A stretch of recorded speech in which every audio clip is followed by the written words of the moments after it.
Most things that never get done because they never get started.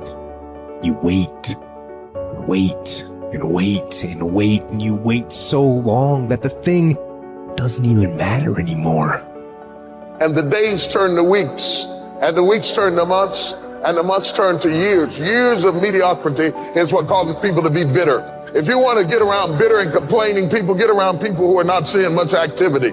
They're bitter, they're complaining, they're cynical, and they're jealous because nothing is happening, because nothing is going on in their life. And if you want to stop that from happening to you, wake up in the bed and know what you're going after. Get up out of the bed with an agenda. When you have an agenda, you don't spend time worrying about how you feel, because it doesn't make any difference how you feel. You woke up with something to do.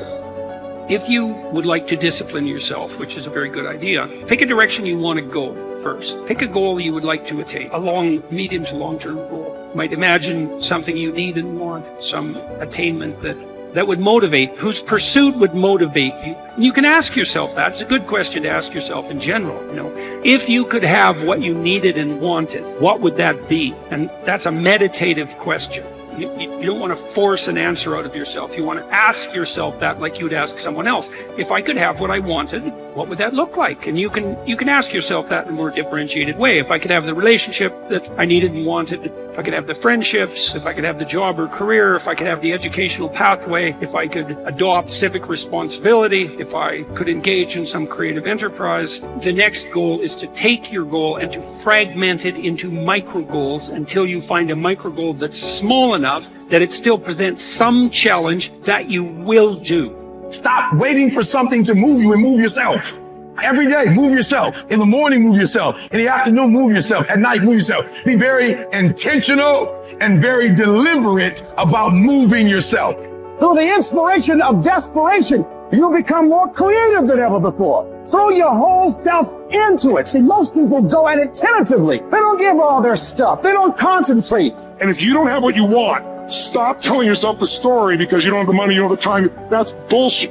It's because you haven't committed yourself where you would burn your boats. If you want to take the fucking island, burn your fucking boats, and you will take the island, because people, when they're going to either die or succeed, tend to succeed.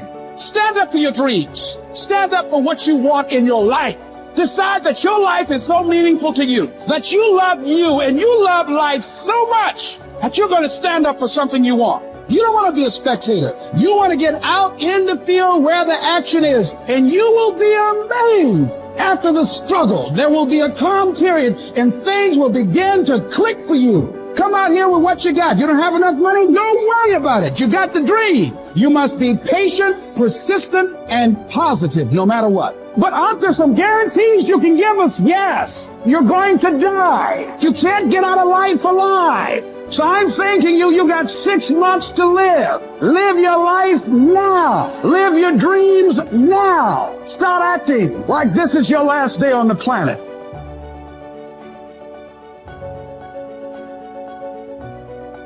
Have you ever heard the expression, I don't know where it all goes? Well, from now on, make a new commitment to financial independence and to the value and the feeling that comes from knowing where it all goes and where it all comes from. It is just one of those important disciplines that cause you to prove to yourself that you are on a new road, walking in a new direction, becoming a new person, and arriving at a new destination. Without that effort, you will keep falling back. Hey, I found out you can make $5,000 a month and still go broke. You say, how could you go broke making $5,000 a month? It's easy. Spend $6,000. And when you make $5,000, spending $6,000 is not that difficult. Someone once said, if your outgo exceeds your income, your upkeep becomes your downfall. So, be the master over whatever you have and whatever you are. That's where the seeds of greatness are sown. Great wealth, great health, great results, great influence, and great lifestyle. Take interest and even delight in doing all the small things well.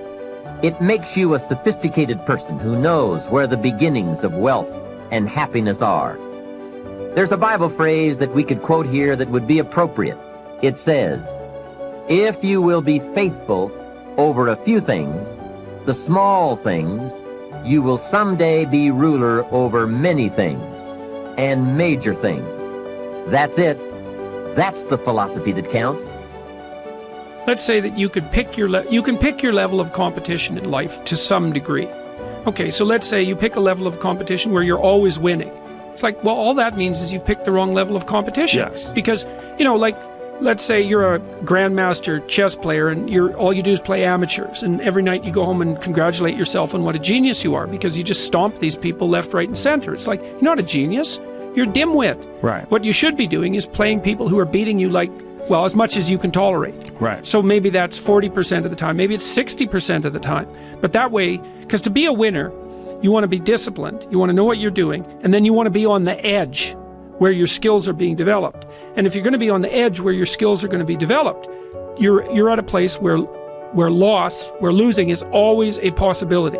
Because otherwise you're not pushing yourself beyond your current capacity.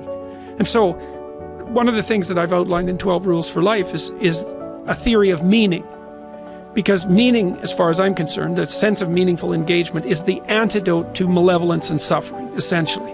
Because you want to have a life that's so engaging that you think, despite the fact that I'm limited and that we're mortal and that life is tragedy and there's evil in the world, despite all that, this is worth doing. And I think that there's a technical meaning that genuinely exists, and that's the meaning that you get when you're in a domain where you have some discipline and some skill. So you're laying out your competence and your ability, but you're simultaneously pushing yourself to develop past where you are. That's really engrossing. And what that is doing is expanding your competence. And so life is suffering and betrayal in many senses of the word. But you can adopt a way of traversing through life that is more powerful than the tragedy and the malevolence. The art of true living in this world is more like a wrestler's than a dancer's practice. For in this they both agree to teach a man whatsoever falls upon him, that he may be ready for it, and that nothing may cast him down. If you do the job in a principled way, with diligence, energy, and patience, if you keep yourself free of distractions and keep the spirit inside you undamaged, as if you might have to give it back at any moment, if you can embrace this without fear or expectation, can find fulfillment in what you're doing now, as nature intended, and in superhuman truthfulness, every word, every utterance, then your life will be happy. Your ability to control your thoughts, treat it with respect.